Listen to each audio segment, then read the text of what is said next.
When we think about Arkansas cases where parents have slaughtered their children around the holiday season, we often think about Ronald Gene Simmons. That's a case that people all over Arkansas know, and it's a case that happened in Pope County. But did you know that more recently there was another family annihilator in Pope County?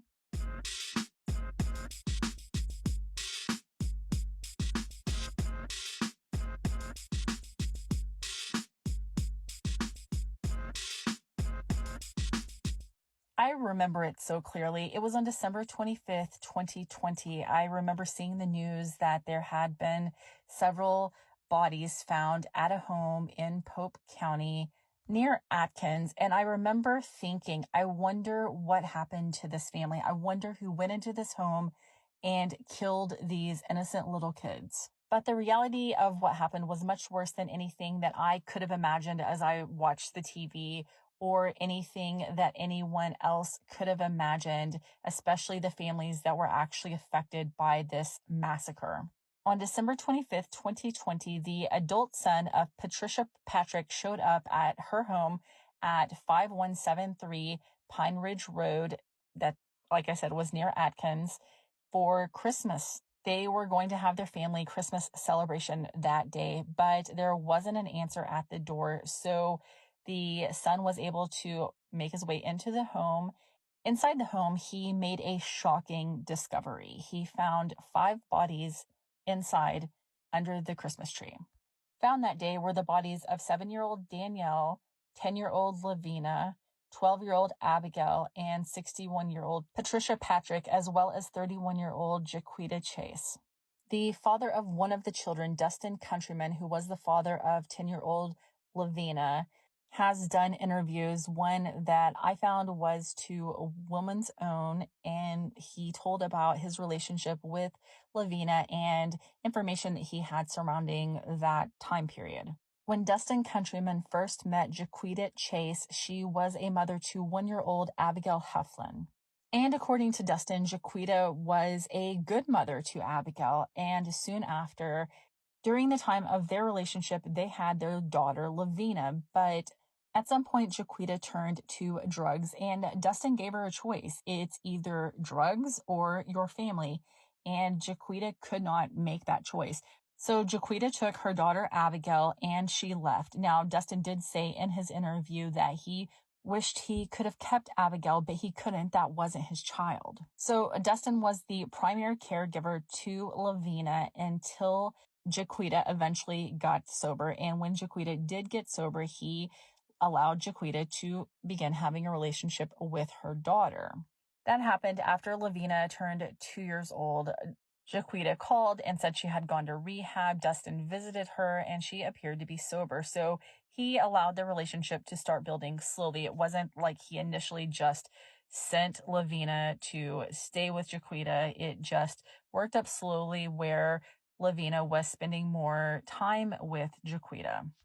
Now, according to Dustin, in this interview that he gave, he says that Jaquita eventually decided that she was going to move away, and she really didn't give Dustin a choice. She just decided that she was going to take Lavina with her. But unfortunately, Jaquita didn't stay sober. In 2017, Jaquita was arrested with her then husband, Benjamin, for shoplifting at Walmart, where they attempted to steal over $1,000 worth of product. But the bigger thing, I think, is that whenever Jaquita was arrested and taken to the police station, at the police department, they found a bottle of pills in her bra that she admitted to having. And in that pill bottle, which was in her bra but marked Benjamin Chase, which was her husband's name at the time, there were several pills each of oxycodone and hydrocodone. And then in August of 2018, Jaquita was arrested again. This time she was arrested after a woman in Dover, Arkansas, called police because she saw a woman pull up into her driveway and attempt to get inside of her vehicle.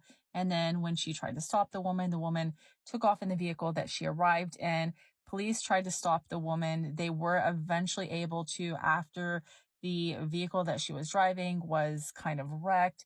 Now, the vehicle that Jaquita was driving that day was reported stolen the day before, but Jaquita actually told police that her name was the name of the owner of the vehicle. So whenever she was being booked into jail, she actually gave a fake name, and she was charged with 2 counts of criminal mischief, a count of theft by receiving, and 1 count of forgery. So it is clear that Jaquita's life was just spinning out of control at this time. And Dustin did what I think any parent might do. He took Jaquita to court and he was able to get custody of his daughter, Lavina. Now, what he didn't realize, or maybe he did realize it, I don't know. I didn't find anything in court documents saying that he already knew, but Jaquita's own mother, Patricia Patrick, had taken Jaquita to court earlier in the year, like a month before, to get custody or guardianship of the 3 minor girls. And all this was happening as a way to protect the girls because Jaquita was on drugs and she was making poor decisions. Her life was spinning out of control. She was having what some identified as mental health issues, but it was clear that the girls weren't really safe with her. So first, Patricia went and got custody of the 3 girls, and in that custody order, it said that Jaquita was not permitted to be alone with the children, only if Patricia was there. And then Dustin went and got custody of his daughter. Now, they did eventually agree on an order where it looks to me like Dustin and Patricia essentially split custody of Lavina 1 week on and 1 week off. And Jaquita was permitted to see Lavina only when Patricia had Lavina and only when Patricia was there. She couldn't even take Lavina out of Patricia's line of sight or hearing. Now, I don't know if Jaquita ever actually cleaned up her life, but according to the interview that Dustin gave in October of 2020, he actually went over to what I'm assuming is Patricia's home, and he visited with Lavina there. Lavina was showing him her room and her toys that she had, but he said that Lavina was behaving withdrawn. And after Lavina's death, he does believe that Lavina was withdrawn because she knew that her mom was back on drugs and she didn't want for Dustin to know. At any rate, Dustin says that on December 24th, Christmas Eve of 2020, he tried to call Jaquita or Patricia and talk about their plans for the next day, but he was unable to get anyone to answer the phone. And then he called again on December 25th.